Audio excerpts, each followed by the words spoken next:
जय हिंद दोस्तों, मैं अमर स्वागत करता हूं आपके अपने YouTube चैनल स्टडी ग्रंथ में।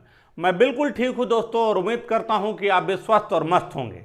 आज के इस वीडियो में देखेंगे वही जो पिछले वीडियो में हमने आपसे वादा किया था कि किसकी प्रेम कहानी देखनी है, यानी अलाउद्दीन खिलजी। और अलाउद्दीन खिलजी को देखेंगे, गुजरात का अभियान देखेंगे अलाउद्दीन खिलजी। और इसी गुजरात के अभियान से चिमना बेगम पर नजर पड़ती है। किस पे? चिमना बेगम पर नजर पड़ती है। और इसका सेनापति रहता है अलाउद्दीन खिलजी का मोहम्मद शाह मंगोली। तो तीनों की प्रेम कहानी की तिकड़ी कितनी शानदार होने वाली है, यह सब जानने के लिए इस वीडियो को थोड़ा सा भी स्किप ना करिएगा। और मैं आपको दावे के साथ कह सकता हूं कि अगर आप यह वीडियो देख लें तो निश्चित रूप से कभी चाहकर भी आप इसे नहीं भूल पाएंगे। और बहुत ही मजेदार ये इतिहास है अलाउद्दीन खिलजी, और बहुत ही मजा आने वाला है इस वीडियो में। चलिए तो बिना समय बर्बाद किए शुरू करते हैं अलाउद्दीन खिलजी। अलाउद्दीन खिलजी अपने चचा जान को चाकू मारकर हत्या कर देता है कड़ा में 1296 में, और अगला शासक बन बैठता है खिलजी वंश का। इसका टाइम पीरियड दोस्तों 1296 से लेके 1316 तक होता है। जैसे ही यह राजा बनता है 1299 में भैया, कब भैया? 1299 में अटैक करता है, अभियान चलाता है, गुजरात अभियान चलाता है। और उसी में इसका सेनापति था मोहम्मद शाह मंगोली। और ये एक विशाल सेना के साथ अलाउद्दीन जाता है, साथ में मंगोलिया भी था। अब इस तरीके से मंगोली को लेकर, विशाल सेना को लेकर 1299 में गुजरात पहुंच जाता है। और वहीं पे युद्ध लड़ने के बाद इसकी एक नज़र पड़ जाती है, मराठा बेगम थी, कौन? चिमना बेगम पे नज़र पड़ जाती है। चिमना बेगम पे नज़र तो अलाउद्दीन खिलजिया की पड़ती ही है, साथ में नज़र पड़ जाती है मोहम्मद शाह मंगोली की भी है। यानी देखा जाए चिमना बेगम पर दोनों की नज़र पड़ जाती है। यह प्यार कर बैठता है, पहली नज़र में ही ये घायल हो जाता है, कौन? मोहम्मद शाह मंगोली। लेकिन जैसे ही अलाउद्दीन खिलजिया कहता कि अच्छा अब मेरे रहते हुए तुम साइड हो जाओ, इस तरीके से मोहम्मद शाह मंगोली को जैसे ही पता चलता है अरे दादा अलाउद्दीन खिलजिया भी नज़र इसी पे लगाया बैठा है, इस तरीके से क्या होता है, जैसे इसको पता चलता है मोहम्मद शाह मंगोली थोड़ा सा साइड हो जाते हैं। अलाउद्दीन खिलजी क्या करता है, चिमना बेगम को लेकर आता है दिल्ली में लेकर आता है।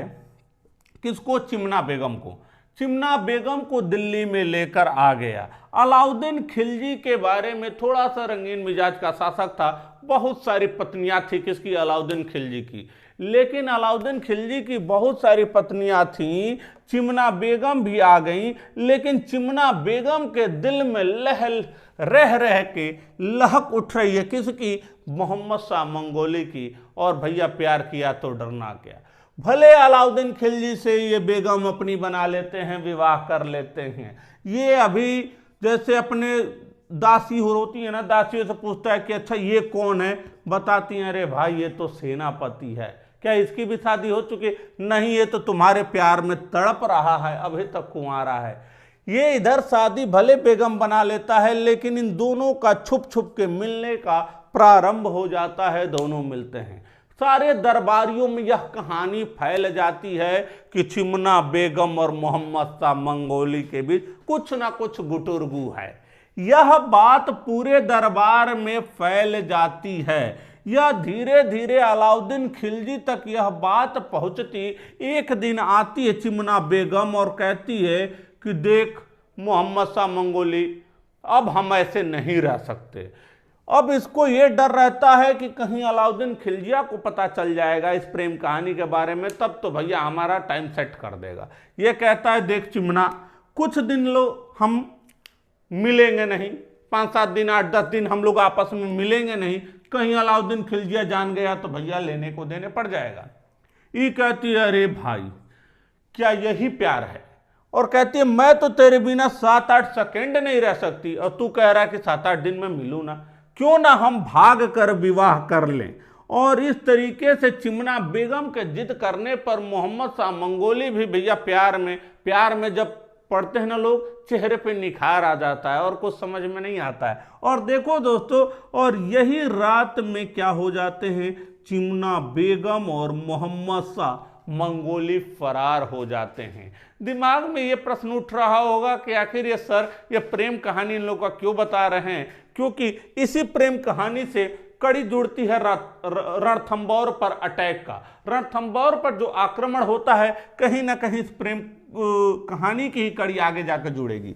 अब यहाँ पे दोनों फरार हो जाते हैं और अलाउद्दीन खिलजी से बचने के लिए दोनों हर राजाओं के पास जाते हैं कि मुझे अपने शरण में ले लो। इस तरीके से कोई इनको अपने शरण में नहीं लेता है और ये क्या करते हैं, बेचारे इधर उधर भटकते रहते हैं। हार थाक के भैया थक के चले जाते हैं वही रणथंभौर में। कहाँ पे, रणथंभौर। और उस समय रणथंभौर का प्रतापी शासक था हमीरदेव चौहान। जब मैं चौहान वंश पढ़ाऊंगा तो बहुत डिटेल में बताऊंगा। हमीरदेव चौहान के बारे में, बहुत प्रतापी शासक थे हमीरदेव चौहान। ये आते हैं, चिमना बेगम मंगोली कहते हैं देखो भैया ऐसा ऐसा हम लोगों ने खेल कर दिया है और यहाँ पे अलाउद्दीन खिलजी हमारे पीछे पड़ा है। हमीरदेव चौहान कहा जाता है बड़ा हठी था हमीरदेव चौहान, जो एक बार हठ अपना लिया उसे छोड़ते नहीं थे हमीरदेव चौहान। और इस तरीके से कहते हैं कि चिमना बेगम और मोहम्मद शाह मंगोली आप लोग का स्वागत है, जाओ हमारे यहाँ के शिफ्ट हो जाओ। एक कमरा दे देता है, अपने पास रख लेता है हमीरदेव चौहान। अब यह बात अलाउद्दीन खिलजी जैसे शासक को पच नहीं रही है कि कहा अरे भैया लुगाई भग गई, कैसे भग गई। और ये क्या करता है, अपना एक जासूस नियुक्त करता है, उसी को मलिक कफूर। और इस कफूर के बारे में बड़ा डिटेल में जानेंगे थोड़ा सा आगे, लेकिन अभी मोटा मोटी पे जानिए। यही जासूसी करने आता है कौन, मलिक कफूर, कि पता लगाता है आखिर ये दोनों कहाँ भगे हैं। और यही पता लगाते लगाते पता लगा लेता है कि इनको शरण कौन दिया है, हमीरदेव चौहान दिया है। रणथंभौर का शासक अलाउद्दीन खिलजी से जाके बताता है कि देखो तुम तो फर्जिए बीच में आ गए थे, तुम फर्जिए सदमे में आ गए थे, खामाखा उसके रास्ते में आ गए थे। इन दोनों का प्रेम कहानी बड़ा गहरा है और हमीरदेव चौहान अपने यहाँ शरण दे दिया है। अब ये अलाउद्दीन खिलजी एक विशाल सेना लेकर जाता है, रणथंभौर की घेराई कर लेता है। कहता है चचा से भी दुश्मनी इसने लिया था, ऐसे नहीं मानने वाला है। और मलिक कफूर से पहले संदेश भिजवाता है या तो दोनों को दे दो या हस्र बड़ा बुरा होगा। लेकिन हमीरदेव चौहान कहते हैं ये शरणार्थी हमारे यहाँ है, शरण लिए हैं, मैं किसी भी हालत में दोनों को नहीं तुम्हें सौंपूंगा। अगर इन दोनों को चाहते तो पहले हमीरदेव चौहान से भिड़ना पड़ेगा। विशाल सेना लेकर आता है 1301 में, ध्यान रखिएगा 1301 में विशाल सेना लेकर आता है। रणथंभौर पर चढ़ाई कर देता है कौन, अलाउद्दीन खिलजी। 26 माह तक हमने बताया 26 पूरे पहाड़ियों से घिरी थी। 26 माह तक रणथंभौर को घेर कर बैठता है कौन, यही अलाउद्दीन खिलजी। अलाउद्दीन खिलजी 26 माह तक घेर के बैठा रहता है रणथंभौर को। और रणथंभौर ये लगता है अलाउद्दीन खिलजी को कि जीतना बड़ा मुश्किल है रणथंभौर को। कूटनीति का प्रयोग करता है, छल कपट की नीति पे आता है और रणमल को, एक मुख्य सेनापति था रणमल को अपने साइड मिलाता है और कहता है कि तुम इसके साथ इसका भेद खोल दो, इसका द्वार खोल दो और कैसे भी करके किले में घुसने दो, मैं इसके जगह पे, हमीरदेव चौहान के जगह पे तुम्हें बैठा दूंगा। रणमल ये झांसे में आ जाता है और धोखा कर बैठता है हमीरदेव चौहान से और पीछे का दरवाजा खोल देता है और रात में इसकी सेना घुस जाती है कहां, रणथंभौर में। और एक भयंकर युद्ध होता है और उसी युद्ध में हमीरदेव चौहान वीरगति को प्राप्त होते हैं। और यही इनकी पत्नी रंगबाई सारी महिलाओं को लेकर जौहर करती हैं और पूरे भारत में पहला जौहर कांड राजस्थान में 1301 में यहीं पे होता है रणथंभौर के अटैक के समय। इस प्रकार अलाउद्दीन खिलजी विशाल सेना, रणमल ने धोखा किया, हमीरदेव चौहान को धोखा दिया, विशाल सेना घुस गई रणथंभौर में। इधर हमीरदेव चौहान वीर गति को प्राप्त हो गए। रंगबाई उनकी पत्नी, पहली बार राजस्थान में जौहर देखने को मिलता है। सब जौहर, अब दिमाग में क्वेश्चन ये उठ रहा होगा कि आखिर ये जौहर क्या है भैया। तो जौहर क्या होता है, अपने सम्मान को बचाने के लिए, अपनी इज्जत को बचाने के लिए, स्त्रीत्व को बचाने के लिए अग्नि कुंड में खुद को, अपने प्राण को आहुति दे देती हैं। यहाँ की रानियां, यहाँ के जितनी भी महिलाएं रहती हैं, ये आक्रमणकारियों से बचने के लिए खुद अग्नि कुंड में कूदकर आत्मदाह कर लेती हैं। और यही जौहर कांड सबसे पहले राजस्थान में, पद्मावती देखेंगे अभी 1303 में जब अटैक करेगा चित्तौड़ पर, उससे पहले ही रणथंभौर में सबसे पहले जौहर कांड देखने को मिलता है 1301 में। इस तरीके से हमने देखा हमीरदेव चौहान। जब हमीरदेव चौहान ये मतलब शहीद हो जाते हैं, यहाँ वीर गति को प्राप्त होते हैं, अलाउद्दीन खिलजी खोजता है आखिर ही कहाँ गया, मंगोली कहाँ गया और चिमना बेगम कहाँ गया। ये युद्ध में हमीरदेव चौहान का साथ देता है मोहम्मद शाह मंगोली, और मोहम्मद शाह मंगोली घायल होकर एक कोने में पड़ा था। वो कहता है, अलाउद्दीन खिलजी आता है तलवार लेके, हो ये प्यार का नतीजा देखे कितना खतरनाक है। और उसके बाद चिमना बेगम को भी पकड़ता है। पहले पूछता है, बताओ चिमना बेगम कहाँ है, अभी भी बता दो, और तुम्हारे आंखों के सामने ही मैं इसे लेकर जाऊंगा, बता दो, अभी भी हार मान जाओ। ये कह रहा कि प्यार किया है कोई चोरी नहीं की, तो छुप छुप आहें भरना क्या, जब प्यार किया तो डरना क्या। इस तरीके से मोहम्मद शाह मंगोली ये कहता है कि मैं तुम्हें उसका पता नहीं बताऊंगा। लेकिन दुर्भाग्य ये रहा कि मलिक कफूर क्या करता है, चिमना बेगम को भी पकड़ कर लाता है और कहता है कि इसका हस्र तुम जानते हो जो तुमने कांड किया। ये कहा कि देख अलाउद्दीन खिलजी, अगर तुझे मुझे मारना है तो अभी मार दे, अगर मैं जीवित रहा तो मैं तुम्हारी हत्या करके मैं हमीरदेव चौहान के वंशज को फिर से रणथंभौर के गद्दी पर बैठाकर उसका राज्य से बेकर दो। कहता अरे दादा हो दादा, इतना प्रेम कहानी में जबरदस्त मोड़। और इस तरीके से अलाउद्दीन खिलजी दोनों की हत्या कर देता है, चिमना बेगम और मोहम्मद शाह मंगोली। इस तरीके से एक यहाँ पे प्यार का अंत होता है, किसका, मोहम्मद शाह मंगोली और चिमना बेगम का। इस युद्ध में क्या होता है, रणमल ने धोखा दिया। अलाउद्दीन खिलजी का एक बहुत ताकतवर सेनापति नुसरत खां इस युद्ध में मारा जाता है। कौन मारा जाता है, नुसरत खां मारा जाता है इस युद्ध में।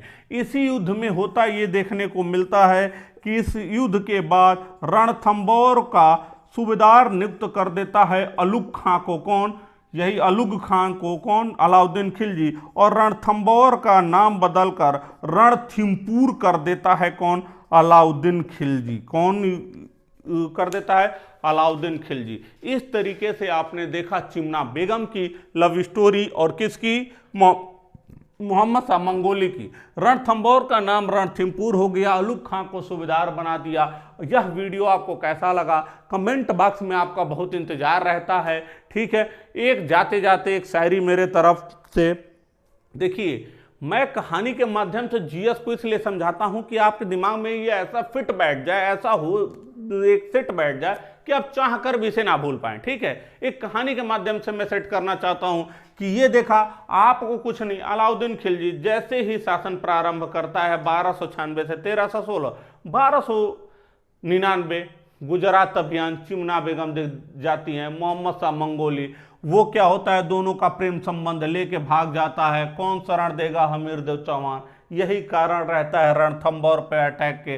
रणथंभौर के अटैक के आपने क्या हश्र हुआ, क्या नहीं हुआ, रणमल को देखा। इसी के साथ रणमल के साथ रतिपाल भी था। रतिपाल भी धोखा देता है, किसको, हमीरदेव चौहान को। हाँ, एक चीज और, इस युद्ध के बाद ये रणमल और रतिपाल दोनों जाते हैं अलाउद्दीन खिलजी के पास। कहता अरे अपना वादा निभाओ, हमीरदेव चौहान की जगह तुमने हमें कहा था बैठाने के लिए, बैठा दो। अलाउद्दीन खिलजी कहा जब तुम इसके नहीं हो पाए तो मेरे क्या हो गए। और हमेशा से अलाउद्दीन खिलजी की एक कूटनीति रही सबसे पहले विश्वासघातियों को ये मारता है और यहाँ पर रणमल और रतिपाल दोनों की हत्या करवा देता है। कौन? अलाउद्दीन खिलजी। तो ठीक है, तो जीएस का पढ़ाने का मेरा एक ऐसा माध्यम ये रहा है कि बिल्कुल कहानी की तरह पढ़ाऊं और आप चाह कर भी भूल ना पाए। ठीक है, तो शुरुआत से मेरा एक ही मकसद रहा है, इस चीज़ को कहानी की तरह आप जोड़ के पढ़िए, आप भूल नहीं पाएंगे। और जाते जाते इस वीडियो को समाप्ति से पहले एक छोटी सी शायरी, या तो बदचलन हवाओं का रुख मोड़ देंगे हम, या खुद को जीएस का टीचर कहना छोड़ देंगे हम। जिस दिन हिचकिचाएंगे समझाने में हम, मार्कर को रख और क्लास को छोड़ देंगे हम। तब तक के लिए जय हिंद, जय भारत।